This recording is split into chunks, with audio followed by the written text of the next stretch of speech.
Good Friday afternoon to you, 4 o'clock time for Sports4CLE. Hope your weekend is off to a great start. Thanks for joining us. Plenty of Browns to talk about as we head into the weekend of the Super Bowl.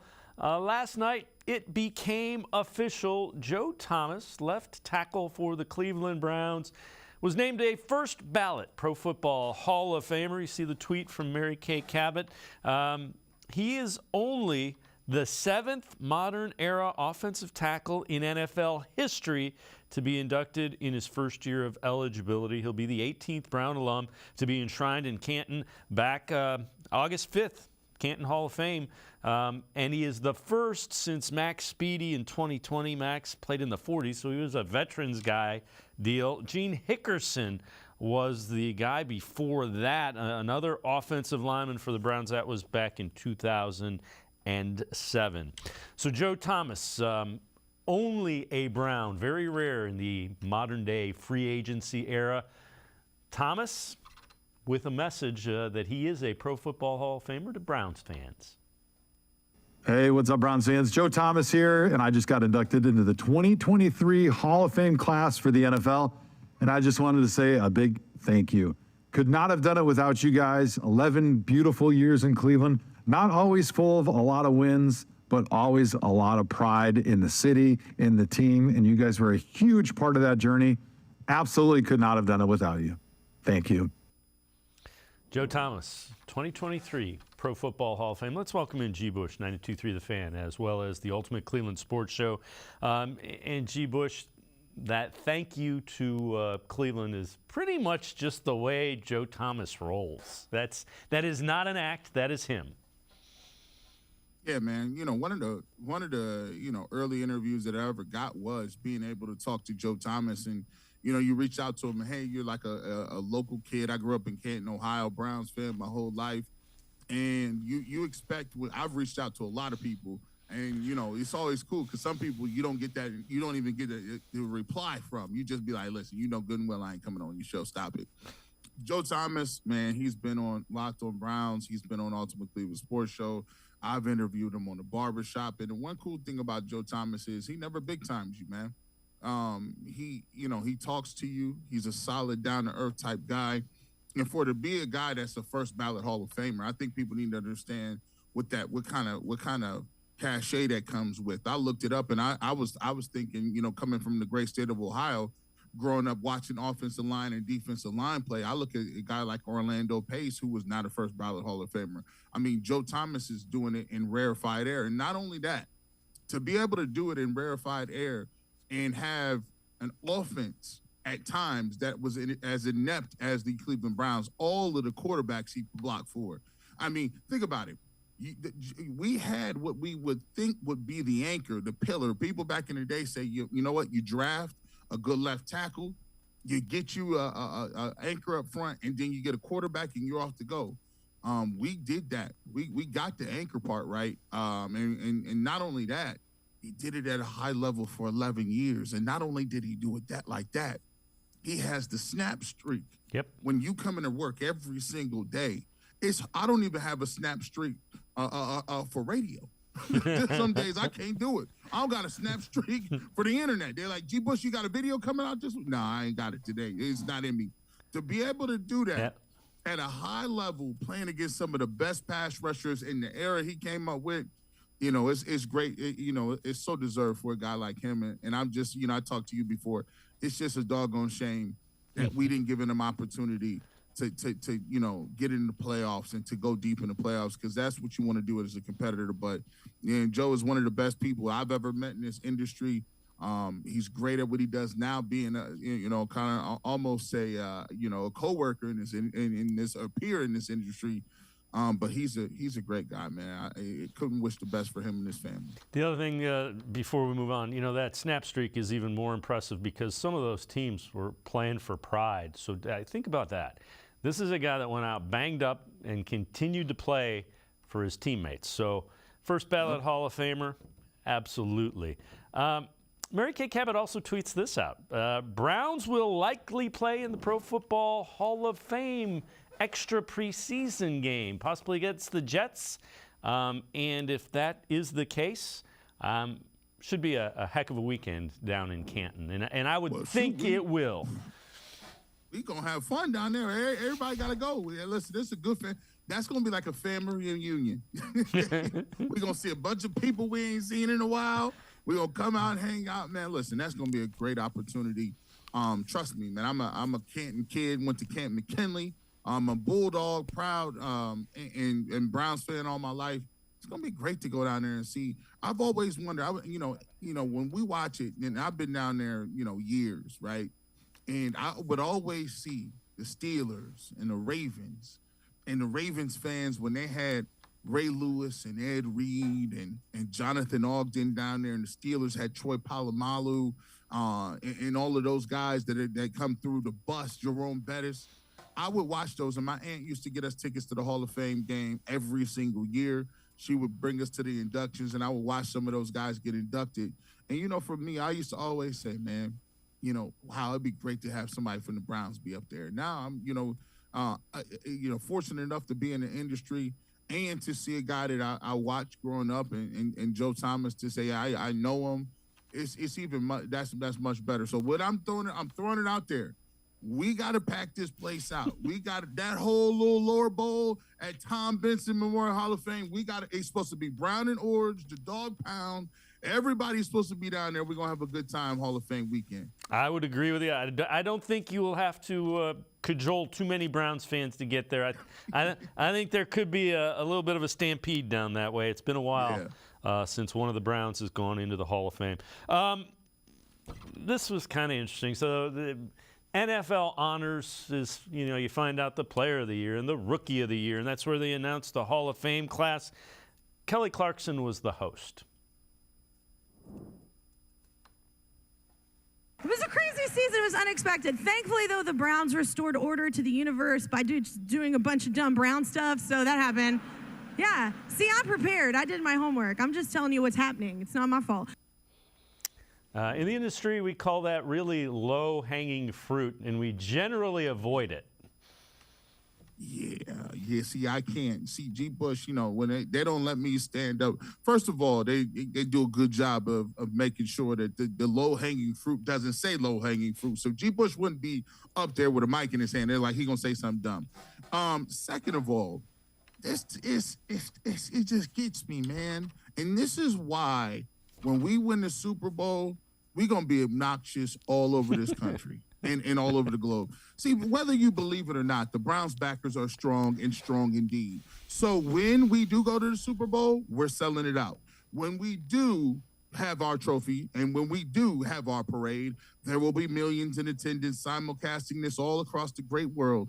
And guess what? You're going to have to come to the conclusion that, you're going to say, the Browns have been made fun of so long, but I'm actually rooting for the Browns in the Super Bowl. There'll be a lot of people that's going to join the bandwagon. And guess what? We are gracious bandwagon individuals. Please, we got enough room on the bandwagon. We will accept you with open arms.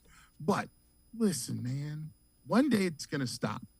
And I'll just say, you're going to be one of the people that say, you know what? Those Browns jokes were just, they're a little overrated. I think I'm gonna root for this team too come Super Bowl Sunday. So get it off now. Get your money off now. It ain't gonna always be like that. Yep, I agree with you. The bandwagon has been so empty for so long. We will welcome everybody. Welcome them with open arms. All right. According to Jake Trotter, the Chargers will be hiring Jeff Howard to coach their linebackers. Former Browns DB assistant also had an offer from Carolina. Good for Jeff Howard. Jeff was the guy that said we couldn't adjust to Jamar Chase and T. Higgins being out. And I'm just like, I don't think we want him in front of the media anymore. Thanks, Jeff, but no, take that back. He said that. I'm like, is there any way you can you can't put that back in? It came out. Now, I would have been more impressed if Kelly Clarkson would have came up there and gave that rendition. Yeah, she could have wrote that up. I was watching and doing my research, and evidently the Browns said they had a hard time because Jamar Chase was not in the game. I would have been completely impressed with her if she'd had that one. She just had the low-hanging fruit. But you know what? I go back and look at it. I'll be trying to find a nice little bow to put on that. In a football player's kind of coachy way, I understand a little bit what he was. Maybe he was saying, look, we practiced all week putting in special defenses for Jamar Chase and different combinations and different things that they were going to be able to do with T. Higgins and Tyler Boyd. You know what? We worked our tails off for that. However, when we got out there, they had a completely different game plan because they had to play a little different because their receivers, their top guys weren't in. So they played a little bit different. They ran some route combinations we didn't expect, maybe ran the ball with Joe Mixon. And Joe Burrow kind of, is good enough to, transition on the fly. So I'm not going to say that we had a hard time because they weren't in the game. I'll just say that they ran a couple of different things a little bit different than we were expecting, and they happened to give us a little bit of trouble. Now, if he would have said it like that, I would have been cool with it. Yeah. But just think, it took me 3 or 4 weeks or 4 months almost to come up with that to make it look better. You may have a future in politics if you can come up with something like that. G. Bush and I are going to step aside, take a quick time out on the side of the break. We'll head to the voicemail of Truth and Reason. Also, we'll hear from David and Joku. Sports from CLE. Be right back. Stay with us. Come back to go forward. Back to learning new things. Back to pursuing your dreams. Tri-C has flexible learning options to fit your life. And every year, more than 1,000 local companies provide Tri-C students with real-world learning. The right education can boost your lifetime earning power by hundreds of thousands of dollars. Start now with a college education you can afford. Tri-C, where futures begin.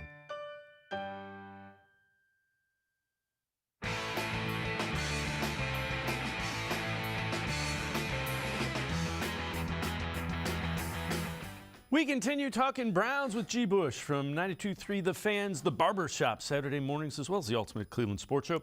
Let's head to the voicemail of Truth and Reason.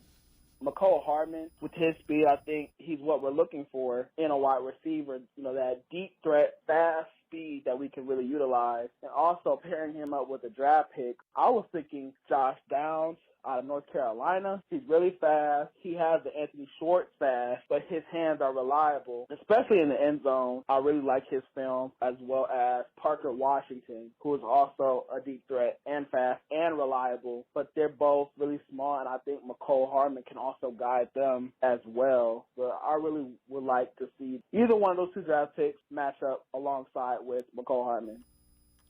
As always, appreciate all the voicemails. G. Bush, Hardman, I'm intrigued by. Doesn't have a lot of production, and he's got a nagging injury. He's not playing in the Super Bowl. It's like a pelvis injury, which is a concern for a speed guy, without question.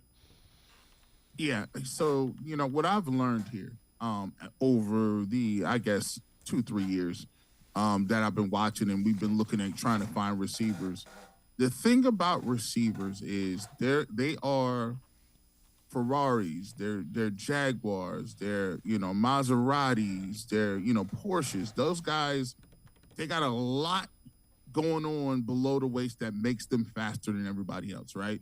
But also, you do get those hip flexors, you get the hamstrings, you get the growing injuries, you get the jumper's knee, you get tendinitis, all those things, Achilles heels, right? Jakeem Grant, he tears his Achilles heels. He was one of the guys that we thought was going to be able to give us something in return game, as well as do our jet motion and stuff like that.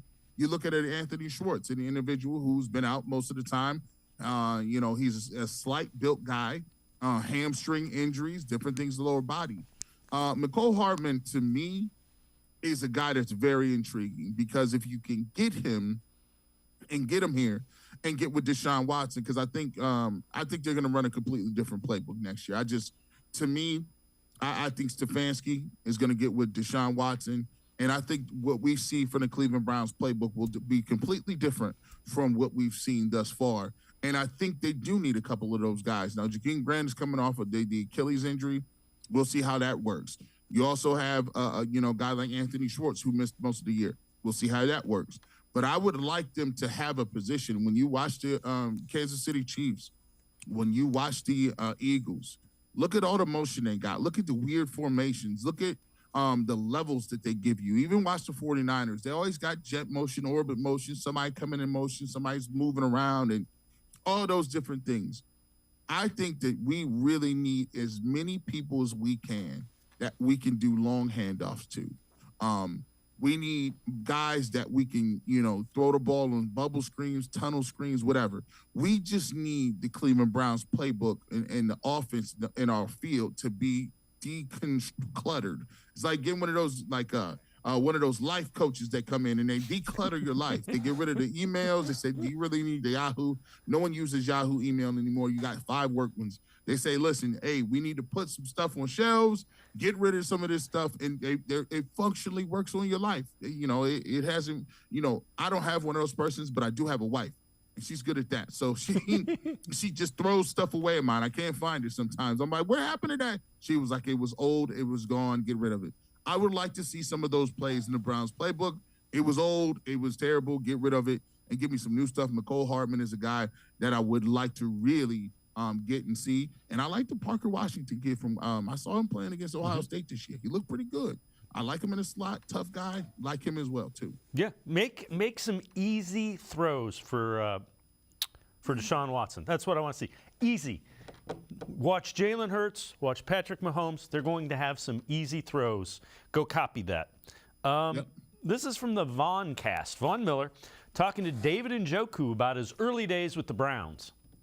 They tried to trade you so many times, bro. No, actually, I was trying to get traded myself, but they weren't trying to trade me, man. It was a roller coaster. I wouldn't trade you either, bro. It was a roller coaster, man. They got Austin Hooper, and then, that's actually my really close homie of mine. But I was like, you know what? You guys got your guys. Let me go do my thing somewhere else. Yeah. They were like, nah. Oh, man. You ain't going anywhere. You fast, you strong, you can jump. There's no safety that can cover you one-on-one, no linebacker that can cover you one-on-one. You block. Bro, you do everything. And G. Bush, there's a guy that they got to figure out how to get him isolated. He's a mismatch. Go use that. Thank you. It's time to see what the Kelsey playbook. I don't understand. So I've been wondering how this works. I understand that, you can't do this. So if we do a show, I can't just go walk up and just take a segment of yours and just use it, because maybe I might not do this well. I can't, if I got all of a sudden on the barbershop got a voicemail box of truth and reason, Dave is like, come on, bro, that's kind of, you could at least named it and Truth or Dare, the voicemail or the text message Truth or Dare. You just stole it. But here in football, there's no such thing. Yep. You can steal that free of charge. Go just take all 22. I can give you my password for it. I'll give you my password for all 22 and just go to the Chiefs, drag and drop everything Travis Kelce is doing, just the whole thing. And then if you just take that and use it, who's to say that wasn't your plays? Those were your plays. You can't prove it.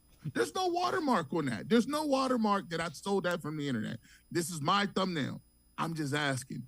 Because this man could do the same thing. He's faster than Kelce. He jumps higher than Kelce. It's crazy. I just don't want to see him, running 5 yards and turning left or right. There's other things we can do. There's a forward game that has been invented in the 40s. They throw the ball now. Man, I just want some space, man. Yep. I would love to see him do his thing, bro. Hopefully we get there. But I wouldn't let him go as the Browns either. He wasn't going nowhere either. Yep. 2 words, red zone. Use them.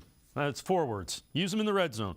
All right. This from BrownsWire.com. Why it's time for the Browns to move on from Jordan Elliott, defensive tackle. Touted as a pass rushing player with good athleticism, coming out of Missouri, he only has 2.5 career sacks in 3 seasons. Elliott, a massive liability in run defense. Pro Football Focus gave him an abysmal 33 run defensive grade in 352 run defensive snaps this past season. To me, that screams situational guy, rotational, and he shouldn't. If he's got a 33 run defense or run grade, what the heck is he doing in there on first or second down? Unless it's second and about 20.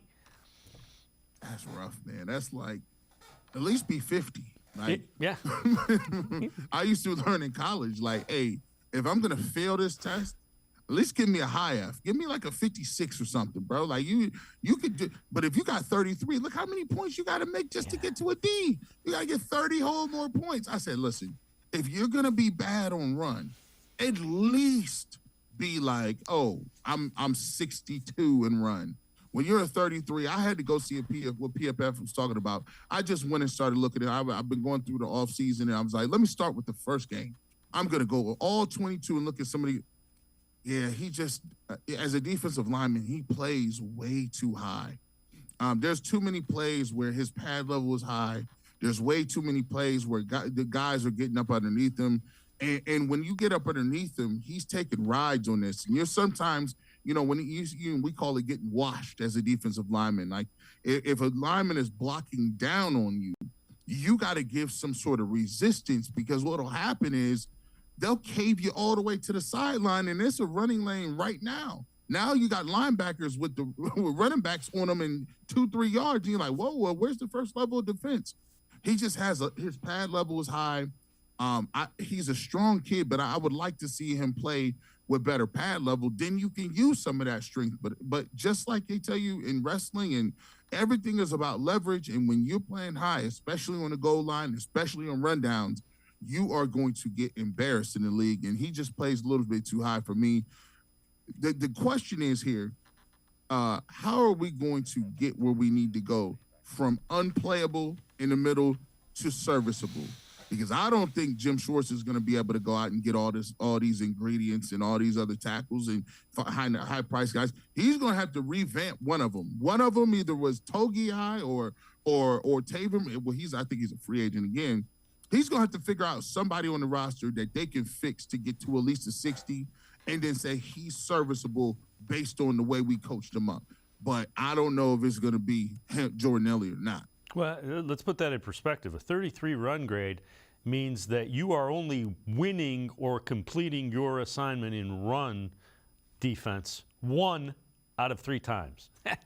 No, that can't happen. You go watch, and we'll show you what needs to happen. You can't have that. And if you're playing 350 snaps, think about that. That's 33% of the 350. Yeah. So that's 200 some odd times, high twos, right, that you're getting gashed, hurt, not in the right place, or dominated. Yep. And that's way too high. I agree with you. All right, along the lines of what you're saying is you can't go out and get everybody. So this is from Jack Duff and Orange and Brown Report. There are 2 free agent edges that played over 66% of the snaps in 2022, and only 8 in total that went over 50. What that's telling you is there's only 8 free agents that got on the field for the teams that signed them 50% of the time. So it's not a magic bullet. You're not going to be able to plug a bunch of holes with free agents. And we got a bunch of holes. And you add to that, and you say, even if you got a rookie, right? I mean, you're only drafted. I mean, I think our pick is 40-something, 43rd or something. 43, 42, something. Yeah. You're not even drafted in the first. You're not going to get a first 40 type prospect. So even if you get somebody in the second round, are you going to count on that man coming in, being an impact, and he going to play 60% of the snaps? No, you're not. So there ain't really no help you can get at defensive tackle. And the thing that people forget is you're looking to fill another position at end, right? We didn't expect. I don't know if we expected to have another defensive end that we need to find with Myles Garrett. But for a lot of people, we are now back to, all right, well, we thought Emmanuel Ogba was running mate with Myles Garrett. We trying to find running mates for Myles Garrett, but we need D tackles too. I don't know how much you could put on Anthony Walker coming back from an injury to be a middle backer to play 50, 60% of the snaps. Even if you bring, Taki back, he's coming off injury. How much is he going to play? He wasn't an every down player. So this is the problem you have when you have all four of your linebackers, from Phillips to Walker to Taki to JOK, all coming off major injuries, all having pretty much down years except for Walker. And you still have to figure out what you do in that defensive tackle and end. It went from, I don't know, Jim Schwartz, he has his work cut out for him. He going to earn his money this year because they're going to try to, they had to find a lot of different places to plug and fill and patch. And it's going to have to be creative, man. I agree with you wholeheartedly. G. Bush, as always, great stuff. Always enjoy it. Thanks very much, G. Bush. As always, you have a good day. All right, G. Bush. Make sure you check him out. 92.3 The Fans, The Barbershop, Saturday mornings. You can also catch him on the Ultimate Cleveland Sports Show. We talked about edge rushers a little bit. Browns looking for some. Lance Reisland straight ahead, breaking down some edge rushers that will be available for the Browns in the upcoming draft. Sports4CLE will be right back. Stay with us. The Ohio Lottery Partners in Education program recognizes role model students and teachers from across Ohio. Nominations can now be done completely online. To nominate a deserving teacher or student, go to ohiolottery.com. In the About section, find Partners in Education. There you will find links to the nomination forms. Students kindergarten through 12th grade can be academic all-stars. Teachers can be honored as a Teacher of the Month. The Ohio Lottery Partners in Education, where stars shine. The Greater Cleveland Sports Hall of Fame celebrates the star athletes and notable sports figures who were born or have made their home in Greater Cleveland. It tells the story of discipline, commitment, perseverance, sportsmanship, and excellence in achievement. It encourages and inspires those who believe in sport and its direct impact on the well-being of our community. Go to clevelandsportshall.com or follow us on Twitter at GCLE Sports HOF for more details.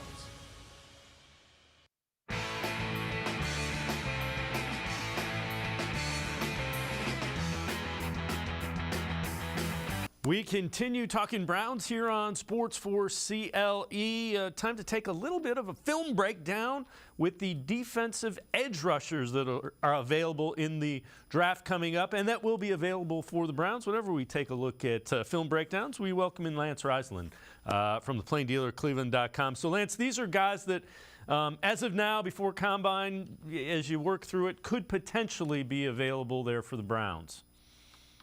Yeah, and they're guys that I thought kind of fit Jim Schwartz's scheme in terms of, the big heavy guys inside with Wood's scheme or a lot of 4-3 schemes might not be exactly the fit. He's looking for guys who are hybrids, some guys who play inside, outside, guys who are long. He has a pretty particular style of, D tackle and, of course, D end. All right, so the first guy is a guy that we've talked quite about this week. Had a really good Senior Bowl from Northwestern. Adebawore, take us through what you see here on film. Well, Adebawore had a really, really productive Senior Bowl. He's extremely versatile. He's a hybrid guy, can play 3, the 2-eye, the 5, the 9. He has a great first step. He plays with great physicality, but he's not reckless. And what I mean by that is he understands the scheme that is being put in front of him. He's a weight room guy. He's 225 for 30 reps, 1 rep max at 410. He can his broad jump is 10.5. He's got a vertical 37.5. So he's a really, really good athlete. But he's very productive. And I think the Browns, with all the guys I like, are guys that have high ceilings, but guys who have produced in college. And right here, classic case of he sets the edge here. He's going to keep his outside arm free here down at the bottom. Northwestern's very well coached with Patrick Fitzgerald. So he does a great job keeping his arm, right arm free and turning it back inside to his teammates. And he's very stout. He uses great leverage. He's really, really good on film. And again, a guy that you think fits the mold. This next clip that we see, take a look and what do you see here? Well, he's going to use, by using his speed, he does a really good job. And he's a matchup problem because he can play both the 3 and the 5. So they can do a really good job of lining him up next to Miles and getting him one-on-ones. And he can win one-on-ones. He's 285. He plays with great leverage. He's very strong. He's got enough twitch, enough suddenness where he can pass rush too in that wide 3. So he's a great mix here. This is just a great job of this tackle probably steading. Probably has been beaten a number of times in a speed rush. And now, setting for the speed rush, Adebawore just gets right into his chest and bull rushes him back into the quarterback. So multiple moves that you're seeing from Adebawore, again, a good thing.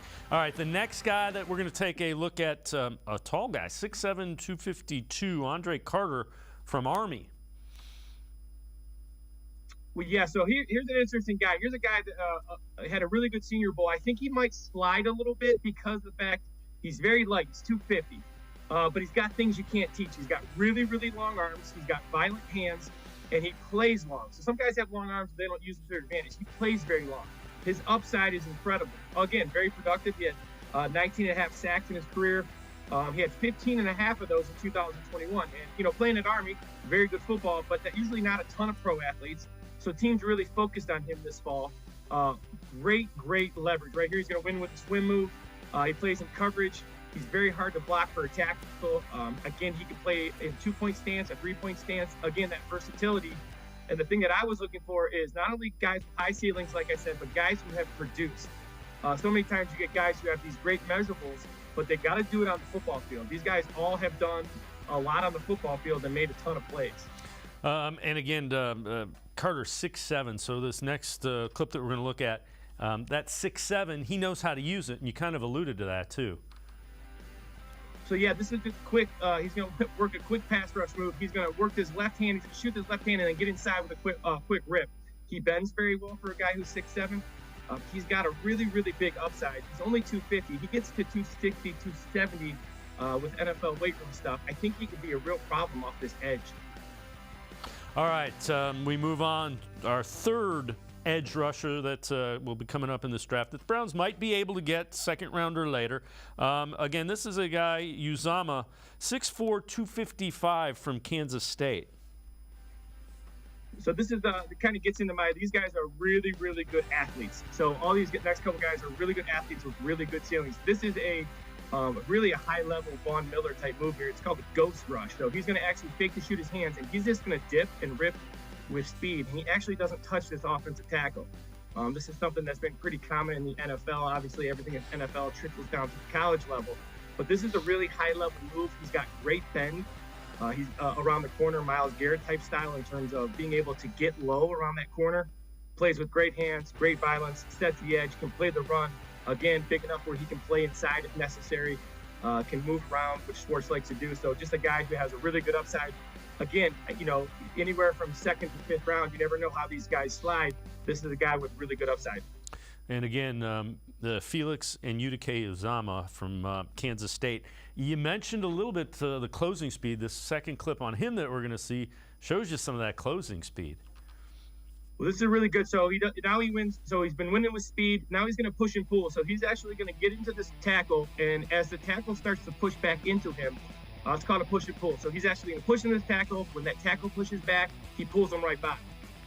And he's got a big arsenal of weapons. Again, all these guys are very well coached and have a good pass rush plan. Then he shows great closing speed and closes to make the sack. So again, really, really good athlete, high upside, plays violently, plays fast, high motor. A guy I really like on film. The next guy that we're going to look at is out of Iowa State. Easier name to say. Will McDonald, wearing number 9 in this video. So he's a guy who played a long time. He had 34 career sacks at Iowa State, but he's a guy who progressed and got better. And, I'm a big Matt Campbell fan, and they do a really good job of developing their guys. So this guy has really gotten better over the years. Like I said, highly, highly productive with 34 sacks in his career.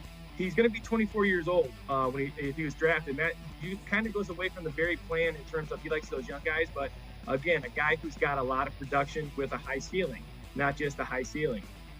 A combine guy, he's going to vertical over 40 inches. He's going to broad jump over 11 feet.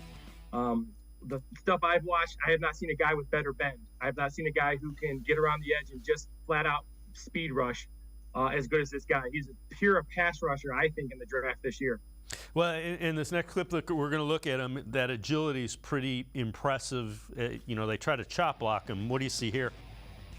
Well, this is balance. This is for a big guy. This is incredible balance. So this back's they're gonna slide the protection left, and this back's gonna cut him. He actually gets cut. The back does a really nice job. Attacks the thigh, rolls through it, does a really, really nice job. He's just a really good athlete and wins because of his athleticism. So he keeps his balance and then again closes on the quarterback and gets a sack. You see that's a lot with him. He not only has a ton of sacks, but a ton of QB pressures, gets the quarterback off a spot a ton. Again, I'm a big Campbell fan. This guy will come in well coached, high motor. And again, that age thing is kind of a difference for the Browns, but I think this guy is a possible mid-round pick who can be very productive. All right, and we're going to take a look at one more. Nick Hampton, again, we're number 9 for Appalachian State.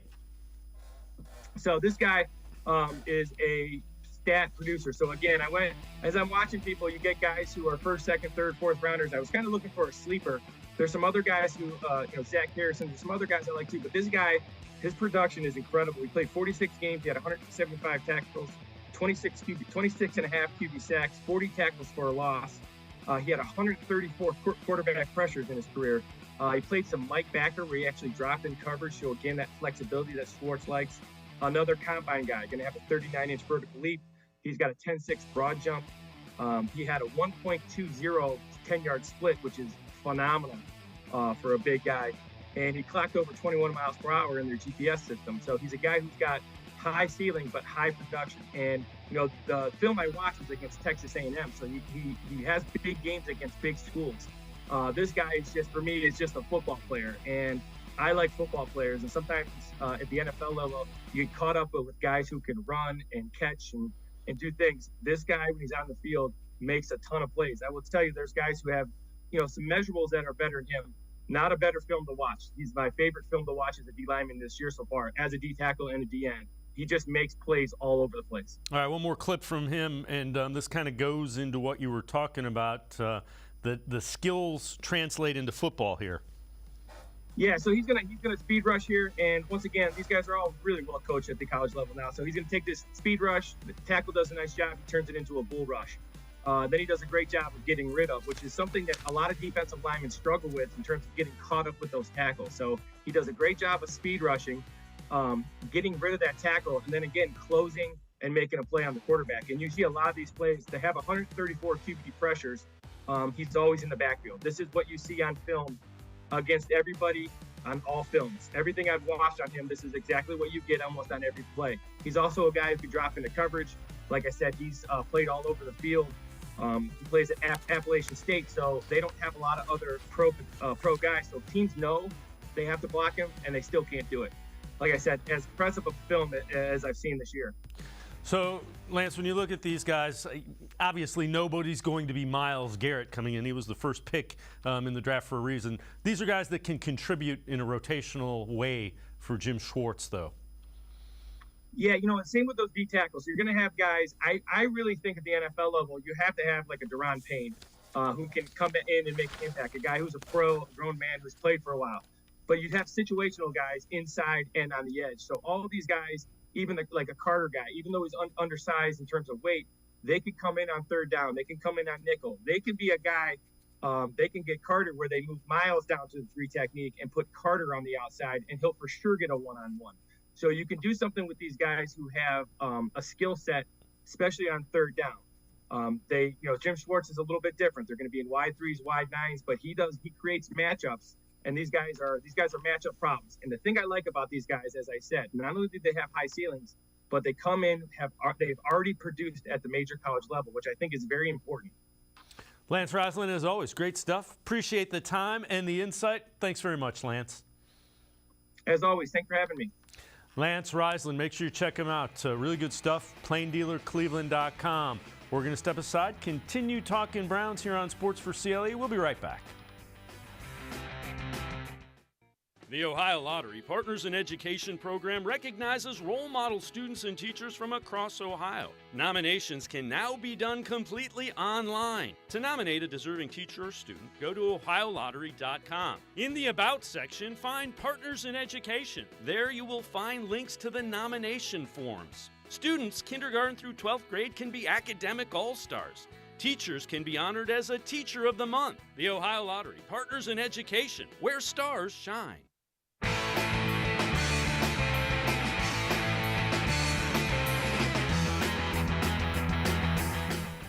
We continue talking Browns here on Sports4CLE. Let's take a look. This is a tweet from Tyler Johnson. Says he would rather acquire Elijah Moore, Draymond Jones, and DeMarcus Walker combined.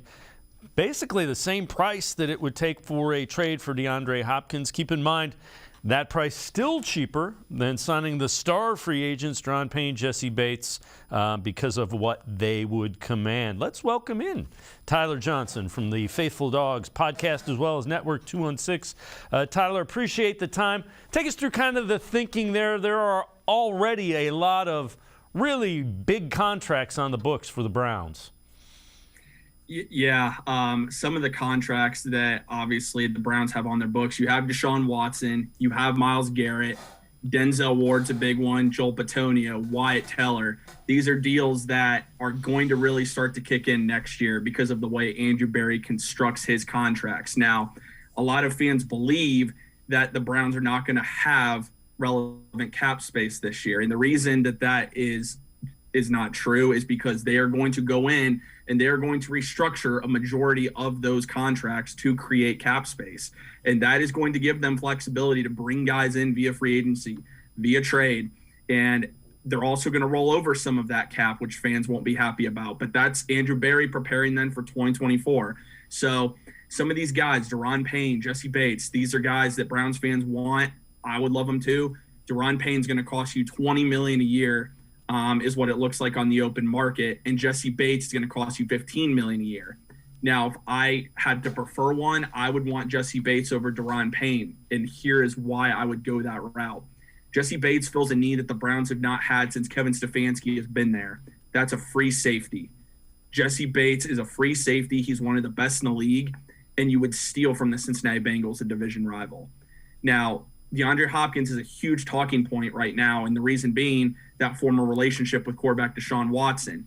Now, it's not that a trade for DeAndre Hopkins would cost the Browns a lot compensation-wise. You're looking at probably a third-round pick at the most, but you're going to have to redo that contract. And right now, DeAndre Hopkins is the third highest-paid wide receiver in the NFL at an average of $27 million a year. He's going to want a new contract. Are you comfortable paying a 31-year-old DeAndre Hopkins additional money on top of that? Personally, I'm not. And the tweet was referring to Draymond Jones, a guy who you could get probably for about $10 million a year or so at D tackle. Elijah Moore could cost you maybe a third, fourth round pick. And then DeMarcus Walker coming over from the Titans, who's familiar with Jim Schwartz's system. So that's the way I look at it for the Browns. And I just rather have multiple guys instead of potentially one older star. Yeah, they have some holes to fill, particularly on that defensive line, which leads us into our next topic. I know you've done a number of these free agent targets. Let's start with defensive end Arden Key, a young guy, more of a pass rush edge kind of guy. What are your thoughts with him? Arden Key is a guy that I really like. I thought he was someone they could have added after his time with Oakland and San Francisco. He's a young guy that you want next to Myles Garrett. Age-wise, he's going to be 27 next year, 6'5", 240 pounds. He had 5 sacks this year. Keep in mind, this was in a rotational role in Jacksonville, rotating in with Trayvon Walker, Josh Allen. They got some really good pass rushers there. Graded out an 81.3 according to PFF, 74.2 against the run, and a 73.5 pass rush grade. He would cost you. He wouldn't be super cheap by any means. I mean, you're talking probably about $9.5 million. But if you could get him on a 2-year deal, you have Arden Key, Myles Garrett, Alex Wright. I also think they might go in and draft a guy too at that position, kind of like Lance talked about earlier in the show. So Arden Key is a guy that would fit the timeline you look for, and he could be a great fit next to Myles Garrett on that defensive line. All right, another defensive end that you kind of have identified as a free agent target, Marcus Davenport. Take us through what you think there. Yeah, Marcus Davenport is a former first-round pick, and we know something about Andrew Berry. He loves former first-round picks that necessarily have not reached the ceiling where they were drafted. Marcus Davenport, he struggled a little bit in New Orleans. I mean, he never replicated really his second year in the league. He's a guy that I think would be another good fit next to Myles Garrett. You could sign him on potentially a 1-year deal. The price point to this is a little like range. It could be maybe $8 million for a year, $12 million for 1 year. But he's someone who needs to rebuild his value. He's probably not going to be back with the Saints. I've seen a lot of people that cover the Saints make it seem like they're going to move on due to the fact that they have $57 million over the cap, and obviously the Saints are trying to make a move for Raiders quarterback Derek Carr. But his grade, I mean, this past year was still a 76.8 grade. 2021, 88.8. He's got a really good motor on him. I know one thing about him that he struggles with is finishing the play, and that could be an issue if you're the Browns. But again, Andrew Berry loves former first-round picks, and even though he only had 1 sack this year, I think Davenport is someone the Browns could get on a 1-year prove-it deal, and that could be very beneficial for him, especially when you're 6'6", 265, and that physical specimen running 4.5. Going with Myles Garrett would be really fun to watch. You also did articles on both Jesse Bates, Daron Payne. We've already talked about them a little bit earlier. Let's take a look at this tweet. Browns need to avoid wide receivers in the free agent market. Let's take a look at projected contracts. Jacoby Myers, 4 years, $60 million. A lot of people think he's headed back to the Patriots.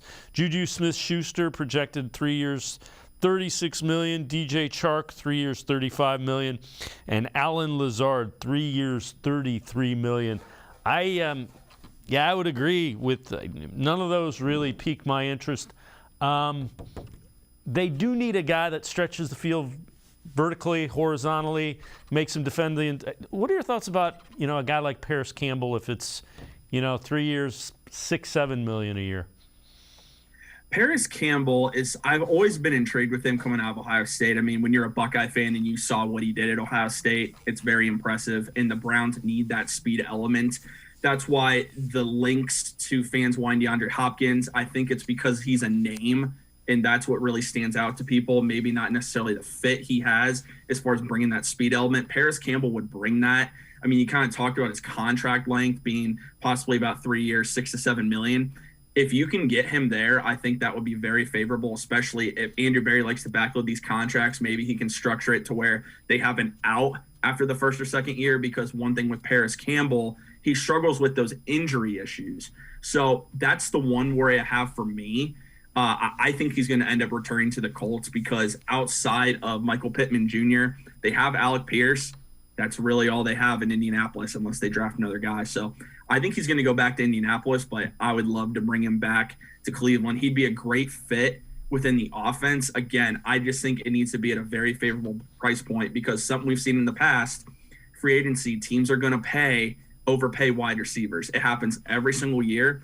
And that's the biggest worry of why I want to stay away from this free agent class and address that need via trade or even in the draft. Fair enough. And I get where you're going with that, and I can't argue with you, whatever. Tyler Johnson and I are going to step aside, take a quick timeout. Other side of the break, we'll take a look at a couple of trade ideas. Sports4CLE will be right back. Stay with us.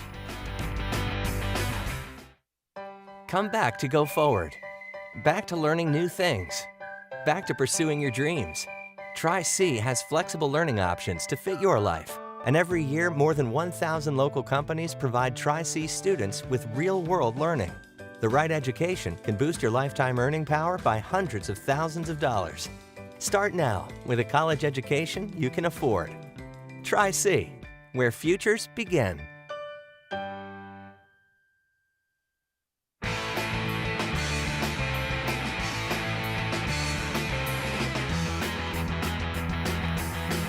We continue talking Browns with Tyler Johnson from the Faithful Dawgs podcast as well as Network 216. Let's take a look at this tweet from Tyler. And there has been a lot of talk about let's trade Denzel Ward.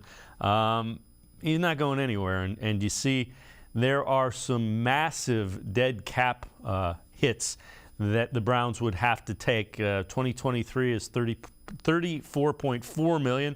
26.7 in 2024, 19 million 2025. Tyler, when you give a guy that kind of deal, you're not even remotely considering moving him. No, not at all. Denzel Ward is someone that he's not going anywhere. I get he had a down year, but I mean, he was battling injury, and that's something that constantly happens with Denzel Ward. And you knew that when you signed him to that extension at the time. I mean, as fans, we were ecstatic that we were able to keep Denzel Ward, former Buckeye, local kid. Fans are always going to be happy about extending one of their own. He had a down year. I mean, that's kind of just plain and simple. But at the end of the year, you started to see the flashes of Denzel Ward and what we've seen in the past. And I think bringing in Jim Schwartz and Denzel Ward getting to learn under really one of the NFL's best defensive coordinators and defensive minds, I think it's only going to benefit his career moving forward. And fans wanting to try and trade Denzel, I get it, like I do. But a lot of fans, I like to post information like this because a lot of fans that don't necessarily look at what are the repercussions if we trade him. Not only could there possibly be a gap at that position, but you look at the dead cap. That's money that then, like, he's playing somewhere else, but you're paying him to play somewhere else. So, yeah, Denzel Ward, he's going to be a staple of this defense moving forward. Yeah, and I think Jim Schwartz is going to ask him to do some things that are more of his strengths, whereas I think the Browns had him do some things under Joe Woods that didn't play to what he does exceptionally well. We'll see. This one I like. I've seen this before, and I like this a lot. Again, another tweet of yours. Greg Newsome, who has said he does not want to play slot cornerback, to the Broncos for wide receiver Jerry Jeudy, who has kind of ascended and is starting to play well. I'm intrigued by that. I would do it. It'll be interesting to see. That's certainly one that would benefit both teams. Yeah, it really would. And this one really blew up a lot more than I was expecting. Broncos fans really love to get in on the act with this one. But Greg Newsome, the situation is, and I've seen you guys cover it and a lot of other people have as well, he basically has implied that he is not interested in continuing to play the slot moving forward. Now, the way I look at this is, do you want Greg Newsome to basically sit on the bench? Because I don't believe, if he doesn't want to play in the slot, I don't think Jim Schwartz will play him. If that's the role he's being told to play, he decides not to play it. I don't think Jim Schwartz is just going to put up with that. So I think he would just sit Greg Newsome down. Would you rather have Greg Newsome on the bench, or would you rather use him as an asset and trade him for Jerry Jeudy, a guy who has not been thrilled with the way the Broncos have been running things lately inside the organization? He was available reportedly at the trade deadline, and I believe the Broncos were seeking a late first-round pick at the time. Now, they also could use cornerback help. I mean, you can never have enough corners. And if you could put Greg Newsome outside with Patrick Surtain in Denver, I mean, two guys on rookie contracts, which would help their cap situation. The Browns would get a young wide receiver on a rookie deal. I think it's the best for both parties. And if Newsome isn't happy with his role, you're gonna have to move on from that. Or he and Emerson are gonna have to compete for that job in training camp, and we'll see what happens from there. I saw someone suggest that maybe Emerson is the guy they look to trade. I don't see that being the case, especially after the rookie year he had. But you can never say never in the NFL. Yeah, I'd agree. It'll be interesting to see. And the other thing fans need to realize, if you're going to make a trade, you have to give something of value in order to get something of value. They don't make these crazy, well, we'll give you a guy that's the 52nd guy on our roster for one of your starting wide. That isn't the way it works in the NFL.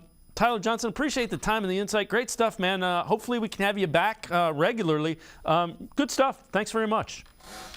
Yep, I appreciate your time. Thank you so much. All right, Tyler Johnson, make sure you check him out. Faithful Dawgs podcast as well as Network 216.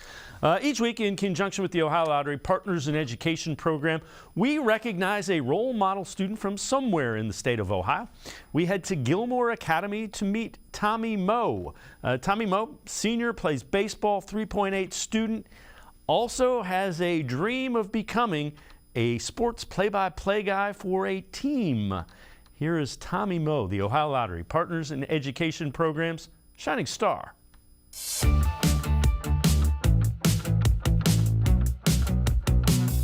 Cuts it back inside the 15, breaks a tackle, and waltzing his way into the end zone. Unbelievable! That's the voice of Tommy Moe, Gilmore Senior, and the voice of many Lancers athletic events. Something Tommy plans on making his career. and he already prepares like a pro. 2 or 3 days before the games begin, I'll have a big notebook and the statistics posted and access to film statistics and more like analyzing players and the key facts and spotlights for each player. And I'll make sure that I have a bunch of different kinds of points and storylines for before every single game. I remember the first time I saw Tommy announce, I went up to the press box for a football game, and Tommy certainly has the face for TV. He's a beautiful, handsome young man. And I looked down, he had 5 sheets of paper of notes prepared for the football game. I'm like, and I was fortunate at St. Ignatius to work with 5 or 6 young men that are like in professional sports right now in broadcasting. And I immediately connected Tommy to those kids, and I told Tommy, this is your future if you want to do it. And he's jumped on it, and we were so happy 2 weeks ago. He got accepted at the, Syracuse University, which is one of the top broadcasting schools in America. Mo will take his 3.8 grade point average to Syracuse University next year and chase his dream of becoming a professional sportscaster. Syracuse has the #1 broadcasting school in the country, so that's been my dream ever since freshman year, basically, when I was first started thinking about broadcasting. And, it was between, my top 3 were Syracuse, Indiana, and Penn State. Those are my top 3 schools. And I early decision choice for Syracuse because that's been my dream. It's the start of a much bigger dream, one where Mo becomes a professional play-by-play man. And he already realizes some of the steps he needs to take to get there. I think my energy is one of the main things that I bring. I aspire to be like Gus Johnson. He's a broadcaster for like college football, and he brings a lot of energy and pizzazz to his game. And I think I like to just keep the viewers and listeners interested in everything that they do. And I always try to bring my kind of personality, which is energetic and personable, to the listeners and viewers. Obviously, I'm going to make sure that I see the criticism. I always want criticism because that's what makes you better. You can't succeed unless you have failures. And I think that that's one of the main reasons of why I can still move along the way or increase my broadcasting talent, because of people, you can improve this, watching back the film and seeing, I could improve on that and make sure I'm better for the next time I go out and get on the mic. Tommy has been taking every opportunity he can to work on that craft. He's getting valuable experience while still at Gilmore. My junior and senior year, I've had a podcast going, a sports podcast, where we would send out just Gilmore news and sports knowledge around the world for everyone to hear on YouTube, so we could produce those and just be ready to make sure you're more ready to go for when you get into the real world for your future job. Helping them believe in their vision and helping them achieve their vision. And I think that was a big win for Gilmore Academy, and great things to come for Tommy Mo in that field. Mo is also an athlete at Gilmore. He plays shortstop and second base on the Lancers baseball team. He also volunteers with several organizations at Gilmore, including the CYO program, which helps recruit students to the school. We have a big service program here. We have to, all students are expected to have at least 60 hours by the end of their senior year. You can totally go above that. A lot of service programs. We go on retreats a lot, and I've been doing my service for the last 4 years, and I'm completed my service hours, and I'm going to keep growing because, service is just a good thing, and it's something that I think everyone should definitely do. If you know a student who deserves recognition, we want to hear about them, and you can nominate them completely online. Go to OhioLottery.com, find the About section. Click on Partners in Education. There you will see links to nomination forms. Nominate that student as an academic all-star, and they could end up being featured as our next shining star. Well done, Tommy Mo. Go get him, kid. Tommy Mo, again, senior at Gilmore, wants to be a sportscaster, so go chase that dream. That's going to do it for this edition of Sports for CLE. We will see you back here tomorrow, actually Monday, at 4 o'clock, Super Bowl Sunday. We will wrap that up, talk plenty of Browns and Cavs.